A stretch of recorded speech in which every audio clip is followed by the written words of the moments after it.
The fire alarm had been going off for 4 minutes before anyone noticed that Arjun Mehta was still sitting at his desk, staring at a screen full of code that refused to run, refusing to move even as the building emptied around him, because some nights, the thing chasing you isn't smoke. It's silence. And Arjun had been running from an empty apartment for 3 years, ever since the accident that took his wife Mira, so he stayed in that office long after everyone else had gone home, hunting for bugs in software nobody would remember by Christmas, because at least the code gave him something to fix. Something that, unlike grief, unlike loss, unlike the space beside him in bed, could actually be solved. If you believe people deserve second chances, even the ones who've stopped believing it themselves, hit that like button right now, drop a comment below, share this with someone who needs a little hope today, and subscribe to the channel, because this story is about to show you what happens when two broken people accidentally fix each other. The office was called Solace Technologies, an unfortunate name for a company that offered its employees anything but, and Arjun had worked there for 6 years, watching his title change from junior developer to senior architect to the guy nobody invited to lunch anymore because grief makes people uncomfortable and uncomfortable people stop asking you to join them.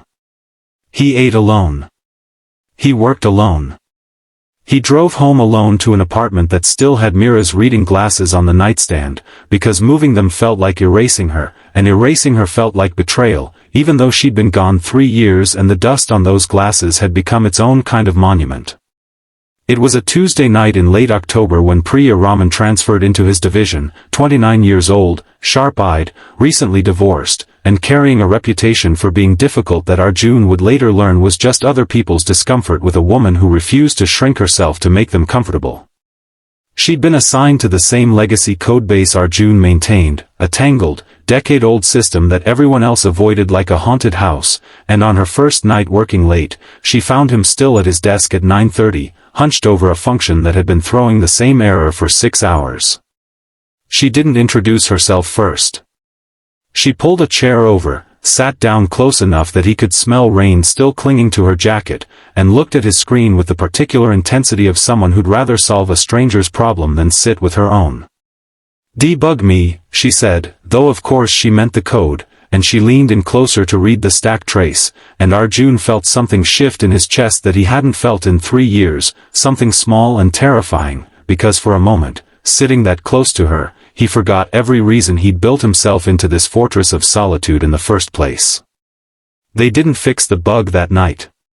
They talked instead, the way strangers sometimes do when the hour gets late enough that pretense becomes exhausting, and Priya told him about her marriage ending, not with a dramatic betrayal but with a slow erosion, two people who'd simply stopped choosing each other until one day there was nothing left to choose, and Arjun told her about Mira, the sudden brutal nothing of a car accident on a Wednesday morning, how he'd kissed her goodbye at 7:15 and by 9:40 a.m. police officer was standing in his office doorway with a face that told him everything before he said a word. Priya didn't offer platitudes. She didn't say time heals or everything happens for a reason. She just nodded slowly and said that grief and heartbreak were cousins, not twins, but cousins close enough to recognize each other across a room, and something about that honesty made Arjun feel seen for the first time in longer than he could remember. Over the following weeks, they found themselves staying late together more often than either of them would admit was intentional. Priya was the kind of engineer who attacked problems like they'd personally wronged her, and Arjun found himself looking forward to her arrival each evening the way he used to look forward to Mira's key in the lock, a comparison that filled him with guilt so heavy it kept him awake some nights, staring at the ceiling, asking a photograph on his dresser for permission he knew he'd never get because photographs don't grant absolution. Only the living do, and the living version of Mira was gone. There was a night in November when the tension between grief and possibility finally cracked something open.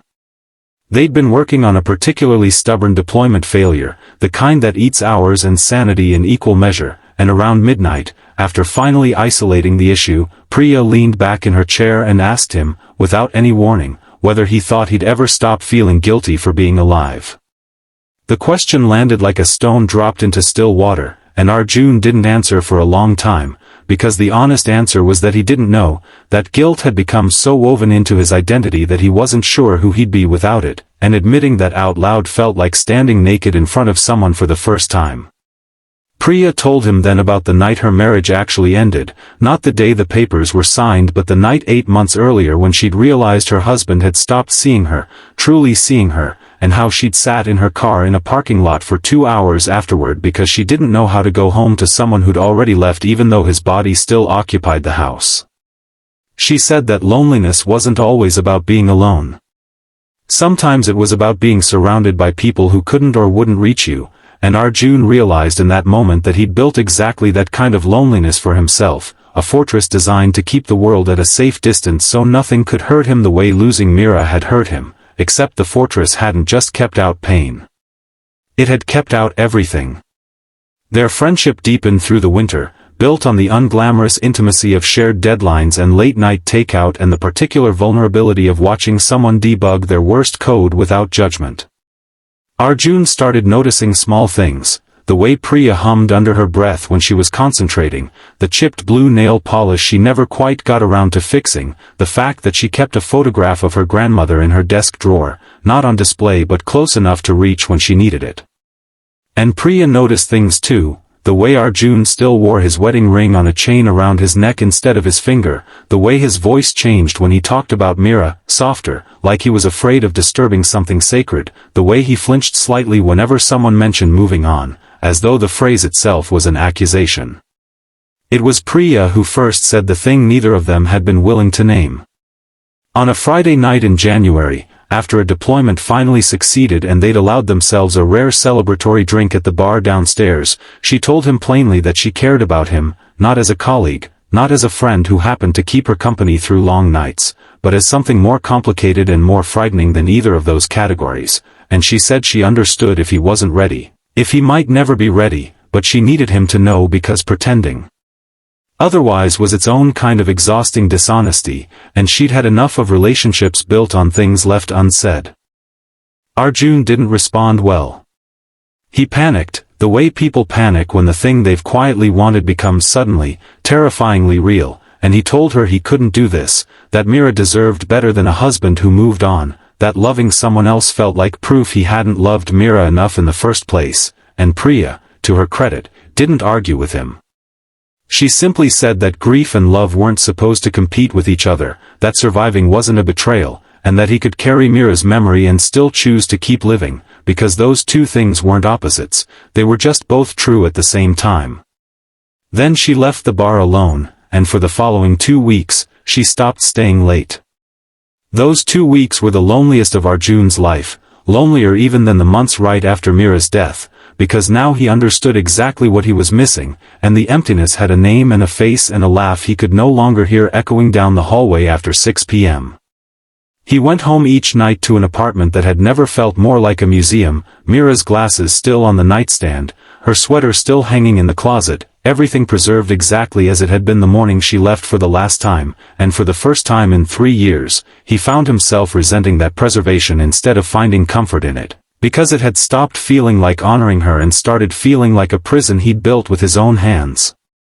One night in early February, unable to sleep, Arjun finally opened the drawer where he'd kept Mira's things untouched since the accident, and instead of grief, he found himself remembering something she'd said to him once, years before the crash, during an argument about his habit of working too many hours, that she never wanted him to stop living just because life got complicated, that the whole point of loving someone was wanting more life for them, not less. He sat on the floor of that bedroom for a long time with her voice in his memory, and slowly, painfully, he began to understand that the guilt he'd been carrying wasn't loyalty.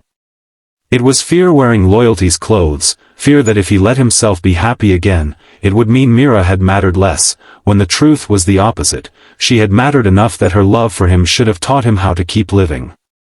He went to Priya's apartment the next evening, not the office, her actual apartment, an address he'd only ever seen on a shipping label once, and he stood outside her door for almost 10 minutes before he found the courage to knock.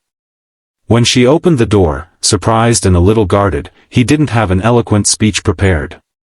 He simply told her that she was right, that he'd spent 3 years confusing grief with penance, and that he was terrified, genuinely terrified, of choosing to be happy again, but that he wanted to try anyway, because the alternative was a life spent debugging code instead of living one, fixing everyone else's broken systems while leaving his own heart uninstalled and untouched.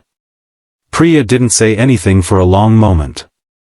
Then she stepped aside and let him in, and they sat together on her couch until nearly 2 in the morning, talking through everything that had gone unsaid, not rushing toward some easy resolution, because real healing doesn't work that way, but building something slower and more honest, a relationship that made room for Mira's memory instead of demanding its erasure, a partnership between two people who understood loss well enough to handle each other's carefully.